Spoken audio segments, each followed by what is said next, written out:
জয় শ্রীকৃষ্ণ, রাধে রাধে। কেমন আছেন আপনারা সবাই? আশা করছি আপনারা সবাই খুবই ভালো আছেন। আর আমি আর আমার গোপুসোনারাও খুবই ভালো আছি। তো আজকের আমি আপনাদের সঙ্গে একটা অন্য রকমের ভিডিও শেয়ার করব। এটা আমার গোপুসোনার আমার কাছে এসে ফার্স্ট পার্বণ। তো এখানে আমার গোপুসোনা, আমার রাধাকৃষ্ণ সবাইকে আপনারা দর্শন করুন। আর এখানে দেখুন, আমি আমার গোপুসোনার জন্য পিঠে বানিয়েছি, তেলের পিঠে আর দুধ পুলি।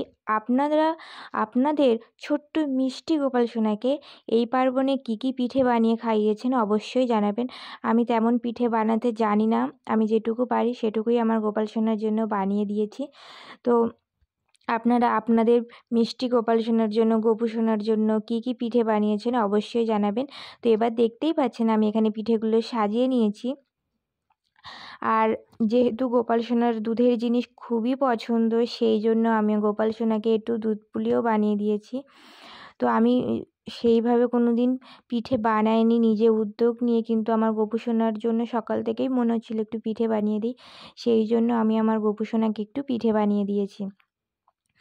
তো যেমন পেরেছি তেমনই বানিয়ে দিয়েছি। আমি জানি আমার প্রভু গ্রহণ করবে, কোনো অভিযোগ করবে না, কারণ আমি অনেক ভক্তি নিয়ে বানিয়েছি। তো এখানে আমি ভোগ সাজিয়ে নিয়েছি, তারপরে ভোগের উপরে তুলসী পাতা দিয়ে দেব।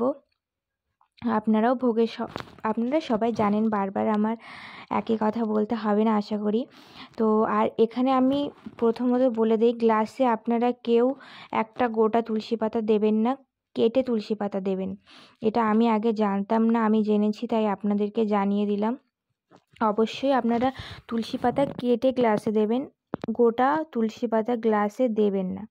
তো এখন আমি আমার গোপু সোনাকে ভোগ লাগিয়ে দিয়েছি, আপনারা দর্শন করুন। আর আপনাদের বারবারই বলবো, আপনারা আপনাদের মনস্কামনা অবশ্যই অবশ্যই অবশ্যই আমার রাধাকৃষ্ণ, আমার গোপু সোনা সবাইকে জানাবেন।